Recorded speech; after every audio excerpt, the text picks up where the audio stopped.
자, 그러면 오늘 이제 코로나 때문에 중학교 3학년 학생들이 많이 못 오게 된 부분이 있는 것 같은데, 자, 그래요. 그래도 난리가 나는 것 같고, 오늘은 64페이지 유닛 8이요. 유닛 8 64페이지를 풀고 조금 그 이야기를 나눠보는 시간을 가질 거고, 집에서 영상 보는 친구들은 숙제가 3, 4, 5과를 풀어오는 거였을 텐데 이건 나중 시간에 수업을 할 거고요. 오늘은 우선 64페이지 유닛 8 단어 빈칸으로 가서 수능 애나리시스와 1, 2, 3번을 먼저 풀어본 후에 그 다음에 영상을 좀 들을 수 있도록 하면 좋겠습니다. 먼저 문제 풀고 오시고요. 자, 그러면은 애들 잘 봐봐. 얘들아 지금 요새 문제가 뭐냐면 우리가 내신학습법에 너무 익숙해져 있다. 내신학습법에 너무 익숙해져 있고, 사실은 많은 시험들 중에서 요 내신학습만이 되게 특수한 구조를 가지고 있어요. 내신학습만이. 여러분들 어른 돼서도 시험 봐요, 안 봐요? 어른 돼서 시험 보지. 원래 시험의 특징은 이거야. 원래 시험의 특징은요, 시험장에 들어갔을 때 생판 처음 보는 거를 갖고 푸는 게 맞아요. 알겠어? 수학 경시대회 같은 시험도 보면은 들어가서 생판 처음 보는 숫자와 이런 구조들을 가지고서 문제를 풀고 점수 잘 나오는 게 이제 시험을 잘 보는 게 맞거든? 면허 시험장 가서도 이제 좀 뭐 그런 식이고 거의 그러는데, 내신학습만은 특징이 뭐예요, 여러분들? 내신학습만은 시험 보러 갔을 때 생판 처음 보는 게 아니라 시험 범위 주어진 것을 가지고서 이제 문제가 나오잖아. 무슨 말인지 이해돼요? 내신 시험만의 특징은 뭐라고요? 이미 시험 범위 어디서 나올지 다 알려준다고. 알겠죠? 그러면 그걸 봤을 때 니네가 공부하니 아니면 누가 공부를 시켜주니, 그거에 대해서. 공부를 시켜주잖아요. 적어도 학원 다니게 되면은 학원에서 공부를 시켜주지? 그리고 다 알려주고요. 이거는 여기가 이래서 중요하고 이 문법은 이래서 여기가 이렇게 나올 수 있고 이런 거 다 알려주잖아요. 그러니까 그걸 가지고서만 이제 공부하고서 시험 들어가서 점수를 만들어내는 거잖아. 이게 이제 내신 시험의 특징인데요. 솔직히 말하면 이거는요, 그 과목에 대해서 지식을 평가하는 거가 맞을까 아닐까? 과목에 대한 지식을 평가하는 걸까요? 아니면 그냥 성실성 평가하는 것 같아? 내신은요. 내신은 후자의 느낌이 가깝죠? 다 알려준다고. 학원에서 다 알려준다고. 그쵸? 그걸 성실하게 이제 잘 받아들이고 학교에서 점수를 내는 거잖아. 알겠죠? 그래서 이제 내신 시험은 뭐라고요? 이거는요? 그러니까 뭐 혼자서 학문을 한다는 느낌이 있는 거야, 없는 거야? 혼자서 학문을 쌓는다는 느낌은 없는 거예요, 얘가. 그러니까 진짜 공부라고 볼 수 있는 건가 없는 건가? 나는 없다고 생각해. 그러니까 정말 자기 실력하고 관련성이 좀 멀어. 성실성하고 가깝지. 알겠죠? 그래서 이거 진짜 공부는 좀 아닌데, 근데 문제가 뭐냐면 학생들이 요거를 내신학습을 진짜 공부라고 생각을 한단 말이야. 이건 잘못된 거예요. 알겠죠? 그러니까 내신 관련된 지문은 내가 막 문제를 다 맞출 수도 있는데 쌍판 처음 보는 지문 갖다 놓으면은 막 뭔지 하나도 모르겠고 못 풀겠어. 그러면은 그거는 적절하지가 않다라는 거지. 요새 시대가 많이 좀 변했어요. 옛날에는 이렇게 내신을 잘 받으면 되게 유리한 부분이 많았었는데, 지금에서도 내신은 중요하긴 하지만 실질적으로 정말 진짜 실력이요. 그 장소에 들어갔을 때 생전 처음 보는 거를 풀게 되는 거. 그게 무슨 시험이지? 학교에서 나 내신 시험이 아니고요. 모의고사나 수능 시험이라고 하잖아요. 수능 시험은 실제로 그 시험 장소에 들어갔을 때 생전 처음 보는 걸 가지고서 문제를 풀어야 되는 거잖아. 그러니까 진짜 실력하고 더 관련되어져 있는 수능이요. 뭘 말하고 싶냐면 몇 년 전까지만 해도 요 수능으로 대학교를 잘 안 갔단 말이에요. 그러니까 요 능력만 있었으면 충분했단 말이야. 근데 이제 많이 바뀌어가지고 거의 5대5예요. 얘랑 얘 둘 다 중요해. 알겠죠? 둘 다 중요하기 때문에 영어에 대해서는 이런 식으로 이제 좀 글을 많이 읽어보고, 그러니까 선생님의 도움 없이 글을 많이 읽어보고 이해를 하고 답을 내는 연습을 많이 해야 된단 말입니다. 알겠죠? 그래서 교육과정이 학원에서도 조금 변하고 있어요. 월요일마다 모의고사를 이제 우리가 강제적으로 한 세트를 풀어본다라는 것도 새로운 지문을 읽고서 답을 접근하는 방법을 알아야 된다라는 말하고 똑같습니다. 그런 식으로 좀 변하게 됐죠. 그래서 그러니까 지금 선생님 단어도 너무 모르는 게 많고 선생님이 내용을 알려줘야지 저희가 풀잖아요. 그건 내신 방식이라니까. 알겠죠? 그거는 바람직한 학습법은 아닐 수 있어요. 내신 때만 그렇게 하면 되고 내신 아닐 때에는 평소에 지문을 많이 처음 보는 걸 읽으면서 실력껏 처음 보는 지문도 이해하고 문제 푸는 실력을 갖추었으면 좋겠다라는 거. 알겠죠? 자, 그러면은 3학년 친구들한테 이야기는 했지만 2학년 친구들도 요 정도는 알고 있어야 되는데 영어 지문은 이렇게 보면 문장은 되게 많죠. 근데 두 가지로 좀 분류를 해볼 수 있어야 됩니다. 여기는 뭐랑 뭐로 구성이 되어져 있는 거니 얘들아? 주제문하고요. 그 다음에 그러니까 주제문은 거의 뭐 한 문장? 핵심적인 한 문장일 거고 주제문이라고 함은 이 글쓴이의 입장, 글쓴이의 입장이나 생각이나 견해일 거고요. 그러니까 여기서 어느 한 문장은 주제문이 되는 중요한 문장이고 그럼 나머지 문장들은 뭐냐? 나머지 문장들은 뭘까요? 이 주제문을 뒷받침하는 예시가 되죠? 뒷받침하는 예시가 됩니다. 좀 구체적인 사안을 들어가지고 이런 상황이고 지문을 읽게 되면 이 두 개를 좀 정리를 할 수 있어야 됩니다. 특히 뭐 정리하는 게 상당히 중요하며 주제문 정리하는 게 상당히 중요하죠. 대다수의 문제들은 읽고 주제를 맞춰보세요. 즉 필자의 견해를 맞춰보세요. 필자의 주장, 의견이 뭔지 이게 많이 나오는 편이지. 그렇죠? 그래서 이제 주제문 알아내는 게 상당히 중요하고요. 지금 이 문장 같은 경우는 여기 유닛 8 같은 경우는요. 주제문을 맞추자니 아니면 빈칸에 들어갈 단어를 맞추자니? 빈칸에 들어갈 단어를 맞춰보자 이잖아요. 그렇죠? 이거는 그 빈칸 문제는 두 가지로 만들어질 수 있는데 하나는 그냥 주제문인 거. 주제문을 고르면은 빈칸이 답이 돼버리는 경우가 되게 많아요. 그 다음에 두 번째 유형은요. 주제를 파악하고 그리고 요 뒷받침 부분에서 뒷받침 예시 부분에서 여기서 빈칸이 나오는 경우도 있습니다. 그러면 주제문을 바탕으로 여기서는 응용을 좀 걸어줘야 되거든.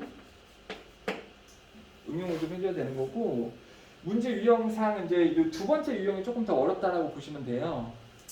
주제문이 이 뒷받침 예시에서 어떻게 구현이 되고 있는지도 맞춰봐야 되는 거고 주제문이 이랬으니까 뒷받침의 예시도 이런 내용으로 흘러가는구나 그걸 맞춰봐야 되는 거고 그 다음에 그 주제문이 빈칸에서 그 예시에서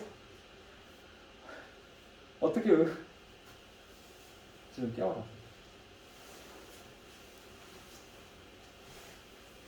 재혁아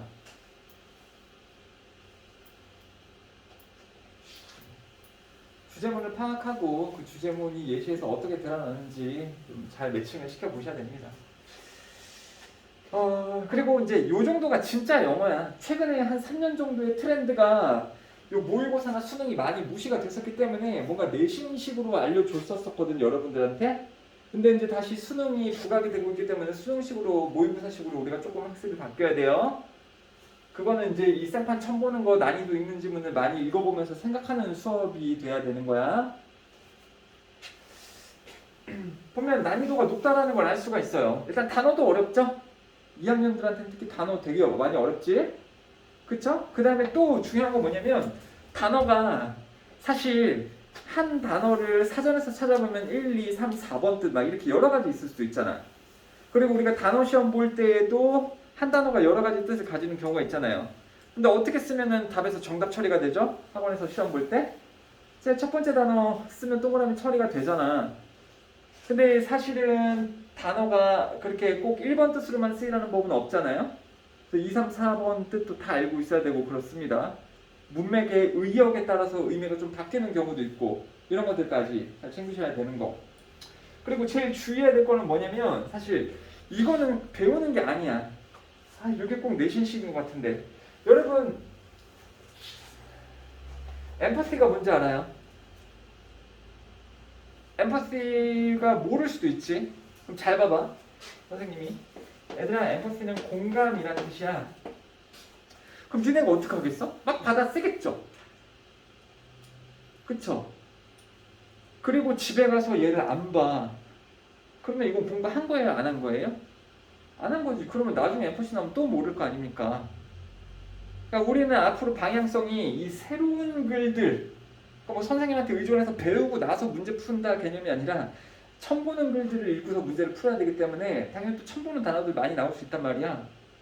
그거에 대비해서 단어 많이 외우고 알려주는 단어도 쓰긴 쓰겠지만 그걸 집에 가서 학습하는 행동을 안 두면 의미가 없게 되는 거라고요. 수업 시간에 쓰는 것조차도. 알겠지? 이게 나중에 또 나올 수 있으니까 그런 것도 좀 생각하시고요. 집에서 또 읽어봐도 좋습니다. 자, 그러면 이제 뭐 3학년들한테 이야기를 좀 하자면 이 글은 주제문이 어디 있나요? 우리 3학년 친구들아. 어디부터 어디까지가 주제문인가요? 어떻게 생각하십니까? 맨 마지막? 이게 사람마다 좀 다르게 생각할 수 있어. 어우, 그래. 우리 현서는 일단 맨 마지막이라고 했습니다. 그 이유는 뭔가요? 그렇지. 이 단어 때문에 그렇죠? 크루셜리 뜻이 뭐예요, 여러분들?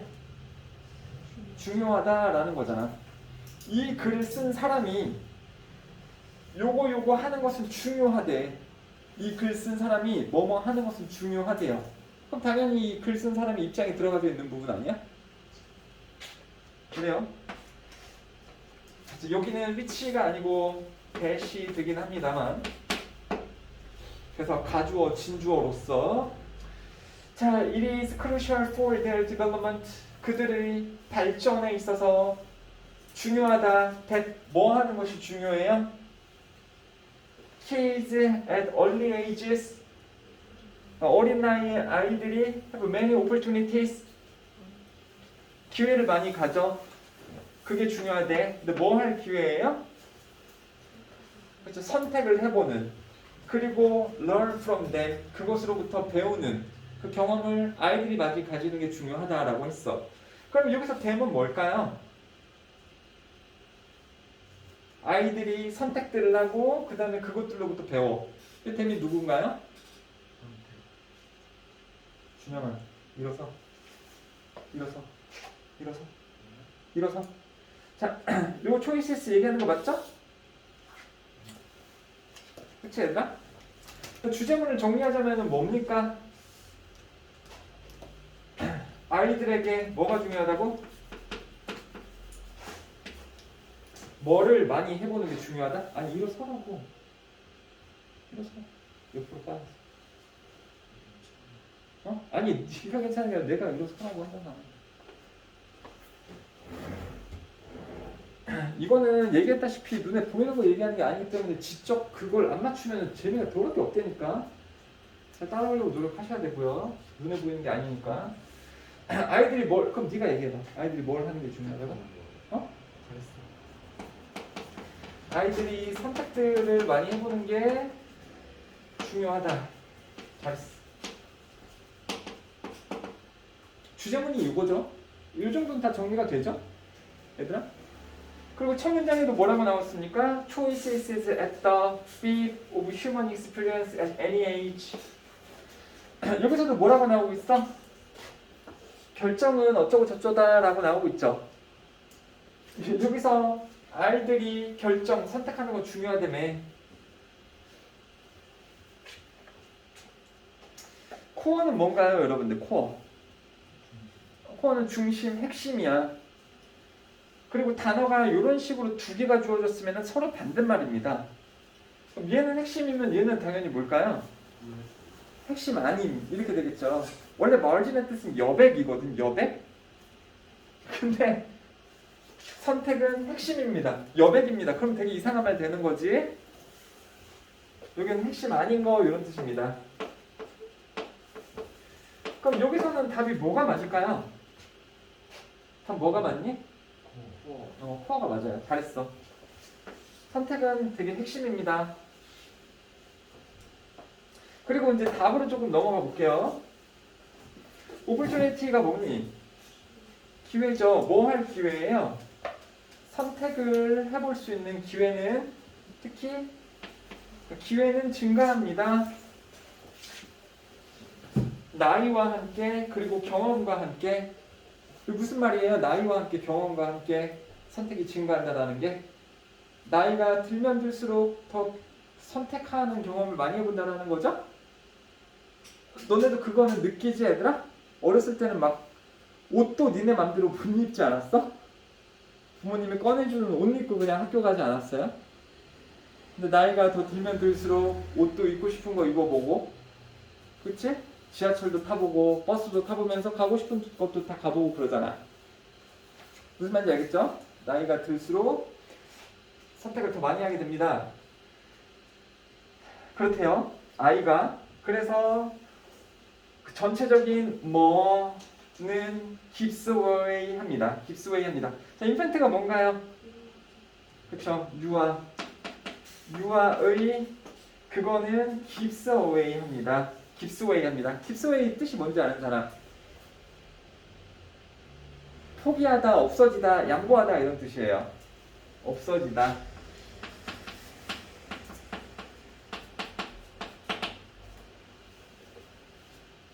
자, day by day가 무슨 뜻인가요? 매일매일이에요. 그럼 여기서 매일매일은 뭐하고 똑같은 말이냐면 요거하고 똑같은 말이에요. 매일매일이라는 게 이제 나이가 들면서랑 똑같은 말이거든 여기서. 그렇지 않나요? 우리가 매일매일이라는 말은 매일매일 이 지문에서는 나이가 들잖아. 그럴수록 아이들이 어떻게 된다 그랬죠? 선택할 수 있는 기회가 아이들이 증가한다잖아. 그럼 그 아이의 뭐가 이제 없어지게 되나요? 이게 응용이라는 거야. 주제는 뭐라 그랬죠? 아이들이 나이가 들면서 선택권이 생긴다. 선택권이 중요해진다. 그럼 나이가 들면서 뭐는 없어질까요? 그냥 반대로 돌리면 돼. 선택 안 하기가 없어지겠지. 부모가 선택해 주는 것이 없어지겠지. 이제 아이들이 선택하니까. 알겠어요? 그냥 반대로 돌리면 되잖아. 이게 이제 내가 요구하는 응용 정도인 거야. 주제문을 이해하고 예시 상황에 맞춰서 응용을 쳐주면 된다고요. 주제의 이해는 이거였죠? 아이들이 이제 나이가 조금 들수록 자신의 선택권이 생긴다. 그럼 반대로 돌리면 뭐가 없어진다고요? 선택 안 하기 또는 부모가 선택해 주기는 사라진다가 되겠지. 그렇지 않나요? 부모의 선택, 부모가 선택해 주기. 이런 거는 이제 사라지게 된다죠. 그러면 1, 2, 3, 4, 5번 중에 저거랑 제일 비슷한 말이 뭔가요? 몇 번인가요? responsibility는 책임인데? 그러면 이제 아이의 책임은 이제 사라집니다. 야, 책임은 선택했을 때 그 책임이 생기는 거 아니야? 그렇지 않나요? 내가 이 형광 색깔 옷을 입고 학교에 갔을 때 애들한테 놀림을 받았어. 그럼 그 책임은 누구한테 있는 거야? 자신한테 있는 거잖아요. 그러니까 선택이랑 책임은 여기서 똑같은 말이 되는 거지. 그러니까 이런 부분이 어렵다라는 거예요. 알려주면 알겠는데 누가 안 알려주면 혼자서 알아내기가 되게 어렵잖아. 근데 그거 혼자서 알아낼 때까지 여러분이 이 영어 실력이 늘어야 됩니다. 몇 번일까요? 선택은 아니야. 답은 몇 번? 협력 관한 얘기예요? 여러분 2번이죠. 디펜던스가 뭡니까?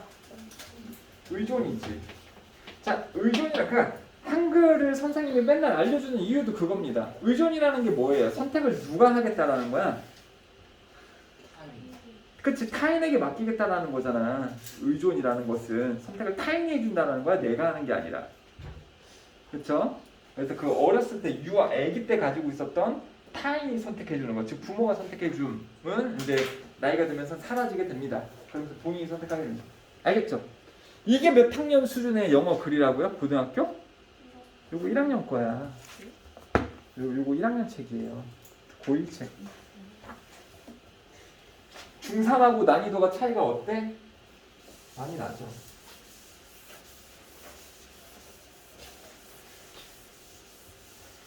자, 그 다음으로 갑시다. 우리 3학년들은 좀 맞았나 모르겠네. 우리 수학로 맞았어요? 잘했어요. 영수로로 바뀌겠다. 너무 좋다. 내가 만들어줄게. 괜찮다고? 그 다음에요. 다음 거. 자, 그래요. 자, 그 다음에 1번 글이요. 1번 글 이거 맞춘 사람 없던데? 이거 맞춘 사람 왜 없냐면 요 단어가요. 요 단어가 우리가 아는 단어가 아니야. 뜻이. 우리가 아는 단어가 아닙니다. 뭐 뜻은 알아요? 스피크가 뭐니? 말하다. 크리에이트는 만들다, 창조하다. 컴페어는요? 비교하다. 어벤더는요? 버리다. 리플렉트는? 리플렉트 뭐예요? 리플렉트 반영하다, 반사하다잖아. 근데 반사하다는 우리가 알죠? 던질 때 튀어나오는 게 반사잖아. 근데 반영하다라는 의미는 뭔 뜻인지 알아, 니네? 반영하다가 뭔 줄 알아요? 잘했어. 그치? 받아들이는 데에서 끝나면 안 돼요. 받은 다음에 다시 그게 나가야 되는 거야. 반영하다라는 거는. 그러니까 반사도 그런 느낌이지. 던졌더니 이렇게 튕겨 나가는 거. 그 반영하다는 받은 다음에 내 걸로 만들고 그 다음에 다시 써보는 거거든. 그럼 들어올 때 잘 배워야겠죠? 그래야지 이제 낼 때 정확한 아웃풋을 낼 수 있으니까. 이거는 우리 3학년 친구들은 주제문은 어디 있는 것 같아요? 다 예시일 수도 있고요. 근데 있다. 주제문 있어요. 자, 우리 3학년들 주제문이 어디 있을까요? 내가 얘기해줬는데. 잘했어. 여기부터죠? 여기부터 여기까지가 주제문이 맞나요? 3학년 친구들? 이유는 뭡니까? 두 가지 때문에 그런데? 뭐 앞이면 주제문이라 그랬죠? 예시 앞이면 주제문이라 그랬던 거가 있었고 또 하나 있었어. 뭐일 때 또 주제문이라 그랬더라? 그렇죠. 연구자의 의견이 나오면 그 부분도 주제문이라고요. 왜 연구자의 의견을 왜 가지고 온다고 글 쓰니까? 그래서 자기 의견하고 똑같으니까 더 강조하기 위해서 가지고 오는 거예요. 내 의견만으로는 사람들이 안 믿을 수도 있으니까 이 저명한 연구 얘기를 가지고 와서 그것도 내 입장하고 똑같은 그걸 갖다가 내기 때문에 연구 같은 게 나와도 이 필장 글쓴이의 입장하고 어떻게 된다고요? 동일하다고. 연구도요. 그러니까 얘도 주제문이 되는 건데. 자, 그러면 뭐라고 나왔습니까? Studies have shown that 연구는 보여줬습니다. People do not like to read instructions. instruction이 뭔가요? instruction이 뭐죠? instruction 뭔지 몰라? 주의사항이나 설명서 맞아. 주의사항이나 설명서를 사람들이 읽는데 안 읽는데? 안 읽는데요. 그리고 and much of what we do read 우리가 읽는 것을 우리는 either A 하거나 or don't understand 합니다. 이해하지 않습니다. 그러면은 여기서는 ignore 무시하다가 올까? recall 떠올리다가 올까요? 무시하다가 오겠지. 근데 선생님 왜요? 이 사람들이 이해를 못할 수도 있고 또는 이제 기억할 수도 있는데 왜 ignore인가요? 이렇게 하면 지금 문맥이 어떠니? 앞에서 뭐라 그랬어요? 사람들이 대부분. 그 설명서를 어떻게 한대? 읽는 거를 좋아한다, 안 좋아한대? 설명서를 읽는 거를 안 좋아한대요. 읽었다 손 쳐도 우리는 뭐 하거나 ignore가 뜻이 뭡니까? 읽은 내용을 무시하거나 또는 이해를 하려고 하지 않습니다. 그렇죠? 그렇죠? 그러니까 얘들아 뒷받침 예시가 왜 나오겠니? 주장만 있으면 납득이 돼요 안 돼요? 듣는 사람들이 납득이 안 되지. 그러니까 이제 구체적인 예시를 뒤에 드는 거죠. 여기서 주제문이 뭐라고요? 주제문이 이거긴 한데 납득이 잘 안 되긴 하잖아.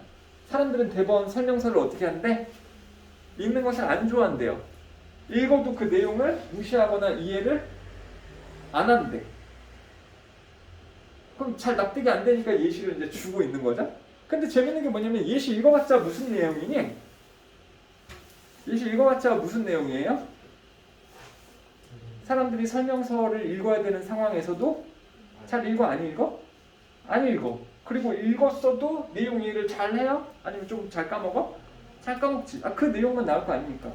그러니까 모의고사 풀 때도 마찬가지로 내가 주제문을 딱 알아먹었어. 그럼 예시를 막 되게 꼼꼼히 읽을 필요가 별도 있어요? 없어요? 없게 된단 말이야. 모의고사 풀 때 좀 빨리 풀 수 있는 방법이 그거기도 해요. 자, 그러면은 내용이 뭡니까? 어떤 예시가 나오는지 한번 볼까요? 하나의 실험에서 24명의 어른들은 요청했다야 요청되어졌다야? 요청되어졌습니다. 연결하라고요. 자, 흔한 집안의 가전기기 플러그를 연결하라고 24명의 어른들은 물어봐줬습니다. 24명 중에 오직 10명만이 bother to look at. 이게 무슨 뜻이니? bother. 귀찮아하다 이런 뜻이에요. 아까 귀찮아하면서 했다 이런 뜻입니다.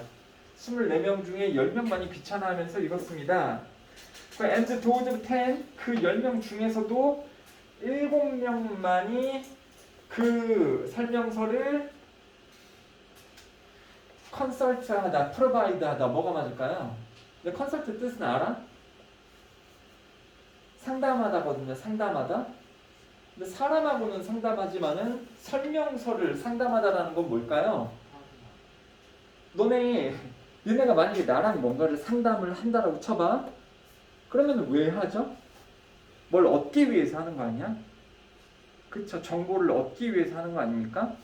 그래서 컨설트가 그 뒤에 사람이 나오면 사람하고 대화하다고요. 사물이 나오면 그 사물로부터 정보를 얻다 이런 의미일 수 있어. 의역하면 나쁘지 않은 의미죠. 어쨌거나 상담하면 정보를 얻는 거니까. 그래서 그 중에 7명만이 설명서를 읽었습니다. 그리고 확인했습니다. 색깔 코드를 그 전기선에 대해서. 그 나머지 정보들은 무시가 되었어요. 무슨 상황인지 알겠어요, 얘들아? 기기 같은 거 이런 거 만약에 여기 열어보면 그 줄이 있을 거 아닙니까? 전기줄 같은 거? 요거를 지금 고쳐야 되는 상황이야. 설명서를 같이 줬단 말입니다. 성인 24명한테. 그리고 이 전기줄을 색깔 맞게 이제 꼽아야 되는 건데, 그럼 당연히 주제문에서도 그렇듯이 설명서가 있음에도 불구하고 24명이 다 지금 설명서 읽었어? 안 읽었죠? 오직 몇 명만 읽었대? 10명만 읽었대. 하물며 그 10명 중에 7명은 그냥 뭐만 했대요? 그 색깔 부분만 확인했대. 페이지 다 넘기고 색깔만, 그러니까 중요한 정보만 확인했다라는 건데, 여기서 중요한 정보만 확인한 이 사람은 뭐 승리자 이런 게 아니죠. 여기서는 대부분 사람들이 어떤 특성을 보인다라는 거야. 설명서를 잘 안 읽는 그 특징을 보여주고 있는 글이지. 그럼 예시는 이제 그런 내용인 거고. 한번 봅시다. 자, 연구자들은 관찰했습니다. 뭘 관찰했냐면 even in the case of quite unfamiliar tasks. unfamiliar가 뭐예요? 익숙하지 않은 일의 상황에서조차도 사람들은 seem to prefer to act. 사람들은 뭐 하는 걸 선호했다? 행동하는 걸 선호했다. 그러니까 설명서 안 보고 그냥 막 전기줄 꽂아 본단 말이에요. 뭐 하는 것 대신에? 원래는 쉽죠. 설명서를 읽기 대신에 이거지 않겠냐? 그렇지 않겠어요? 설명서 읽는 것 대신에 사람들이 바로 행동을 하더라. 그만큼 사람들은 설명서 읽는 것을 어떻게 한다고? 안 좋아한다 이거야. 요까지 생각을 해내는 것도 이제 그 정상적인 사고 추론 과정인데, 근데 답이 없어. 리딩 그랬으면 내가 그냥 눈앞에도 맞췄을 텐데 리딩이 없어. 그죠? 이런 부분도 이제 어렵다라는 거야. 리딩이 없는데 어떡하겠냐. 읽고서 한다라는 게 뭔가요, 여러분들? 이 느낌 봐봐봐. 읽고서 여기서 정보를 얻어. 아, 이렇게 하라고? 그 다음에 해봐. 아, 이게 무슨 느낌이야? 읽은 다음에 하는 게. 이게 반영 아니냐? 읽어서 정보를 받은 다음에 그걸 토대로 뭔가 결과물을 내보려고 하는 게 반영이잖아요. 아, 정답이 몇 번이라고요? 4번이죠. 맞은 사람 손 들어보세요. 그렇게 해서 맞았어? 오, 대박이다. 그러니까 그냥 반사 해가지고는 맞추기가 어렵지. 반사 그러면 어렵죠.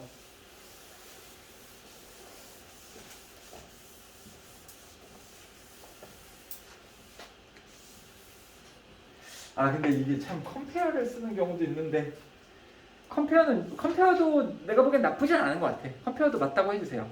컴페어 좀 이런 느낌인 것 같잖아. 이런 느낌으로 보면서 비교해보면서 이렇게 맞춰보는 느낌. 그 느낌으로 컴페어 썼다 그러면 컴페어도 맞을 것 같아요. 근데 스피커는 안 됩니다. 스피커는 안 돼요. 마지막으로 좀 넘어가자. 아, 이거 참. 아이고. 마지막 거 이거는 좀 빨리 할게요. 이거는 뭐야 이거? 2번이야? 2번 답 맞출게요. 2번은 어렵지 않죠? 이거는 글이 대조입니다. 대조.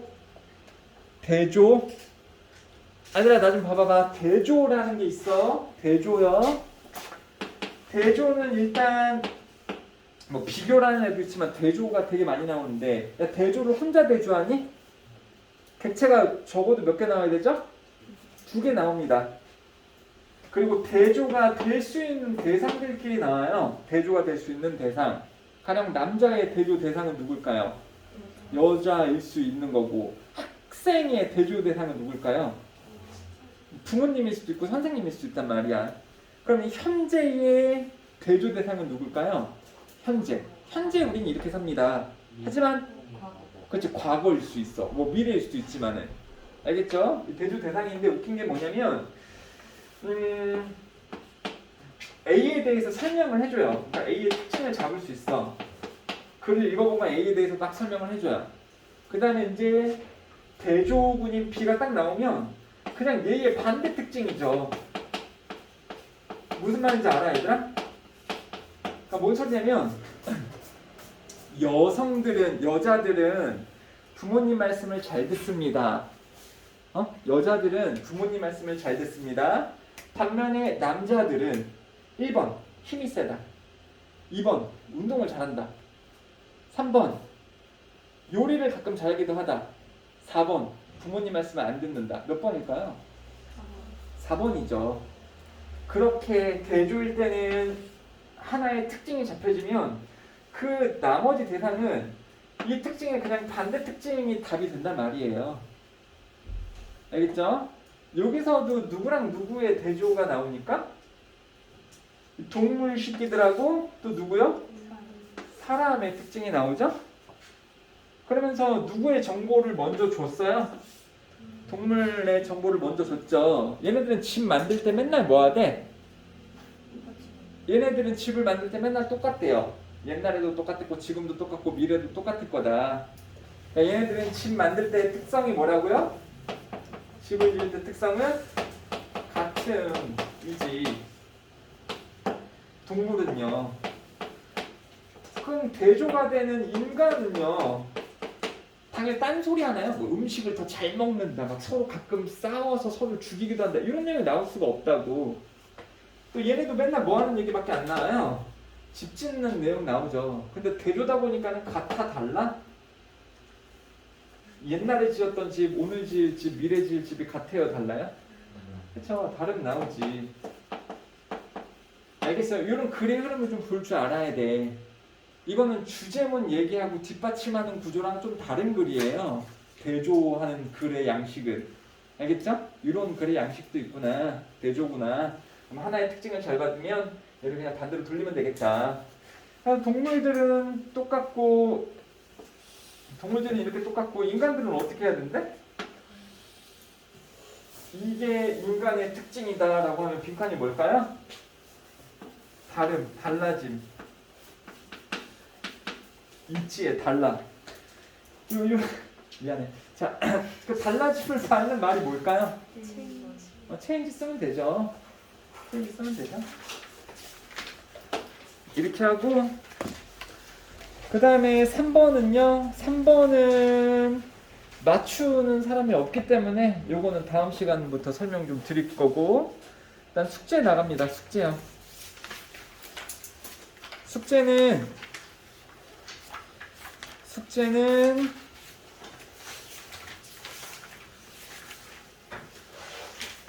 숙제는 국어를 좀 하시고